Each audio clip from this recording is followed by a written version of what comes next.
gran problema constitucional español ha sido y sigue siendo la monarquía. Ha sido y sigue siendo la monarquía. En España no hemos hecho un ajuste de cuentas con la monarquía.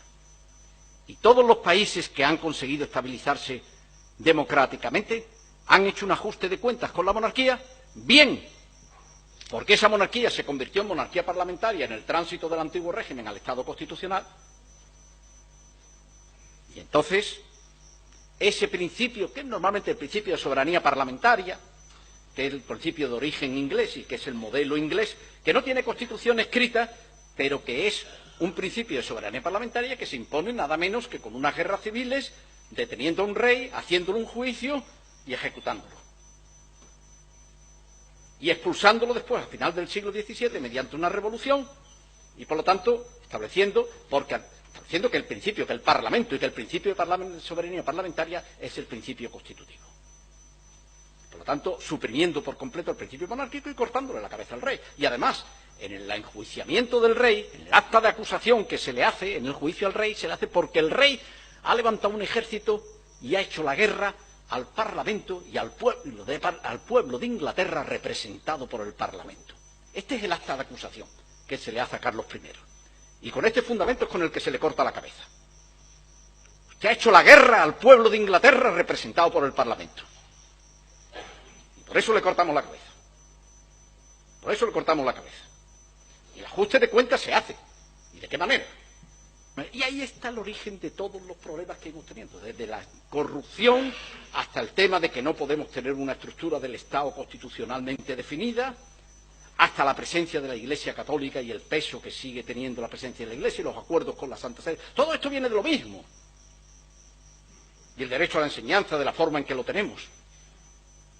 Y esta es la primacía del principio monárquico, que es el primero, prior tempore, el primero que viene es el principio monárquico, viene antes que el principio democrático, que después se incorpora a la Constitución, y que en la Constitución se invierten, porque el 1-2 está antes que el 1-3. La soberanía nacional reside en el pueblo español del que emanan los poderes del Estado, dice el 1-2, la forma política del Estado español es la monarquía parlamentaria, dice el 1-3, y viene uno antes que el otro, pero no es verdad,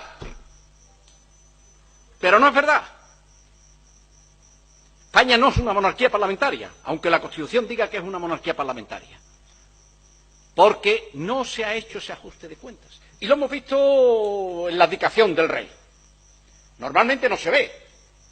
En el día a día, el rey no interviene y parece como si estuviéramos en una monarquía parlamentaria. Pero cuando llega la hora de la verdad, en los momentos difíciles, en los momentos críticos, ahí el 1-3 se pone por delante del 1-2. Lo vimos en la abdicación del rey. La forma en que se hizo la abdicación del rey fue un fraude de constitución como una casa. Fue un fraude de constitución como una casa. Se hizo a toda velocidad porque vieron las orejas al lobo, en eso hay que reconocer que tuvieron un instinto de conservación y que se dieron cuenta de que tenían que hacerlo sobre la marcha porque si no se iba. Pero lo hicieron de qué manera. Primero hubo dos abdicaciones. La abdicación fueron dos, una por la mañana y otra por la tarde. Por la mañana, el rey abdica el poder militar, el mando supremo de las Fuerzas Armadas. Y eso lo hace en el Palacio de la Zarzuela, con su hijo, como si eso fuera un asunto familiar. Esto es un asunto nuestro, que nos lo transmitimos como un asunto de familia, y las Cortes no tienen que estar presentes, tienen que ver las Cortes con el ejército. El ejército es nuestro. Y así se hizo. Y ya por la tarde, el hijo, con el uniforme de capitán general, se presenta en las Cortes para hacer la abdicación de sustitución del padre en la corona. Entonces eso lo hicieron así, con todo.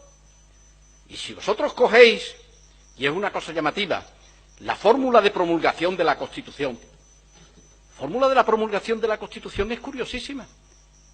La hace el rey Juan Carlos desde el exterior, como diciendo, yo estoy por delante de, soy antes que, y yo soy el que hago el acto de promulgación, pero a mí no me afecta.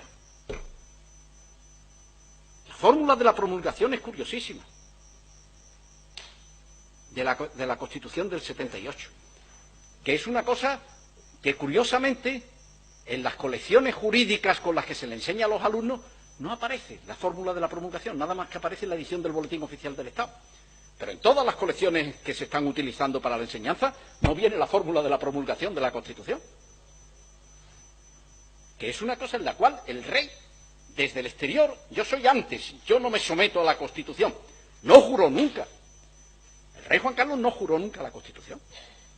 Juró las leyes fundamentales, pero la Constitución no la juró nunca. No hubo nunca un acto en las Cortes para que el rey jurara la Constitución. Entonces, y ahora hemos visto ya, cuando ha llegado el caso de Cataluña, el discurso del rey en televisión. El discurso del rey es, aquí quién manda. El presidente del gobierno está aquí, que no se sabe muy bien, hay dudas, las cosas, tiene, no tiene la persona. Yo llego y digo, esto es lo que hay que hacer.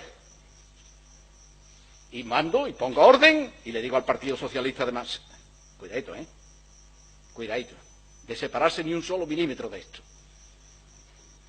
Es decir, una desnaturalización ya clarísima de lo que es la monarquía parlamentaria y la afirmación del principio. Y cuando un principio monárquico se pone por delante y enjaula y condiciona la expresión del principio de legitimación democrática, no hay renovación posible.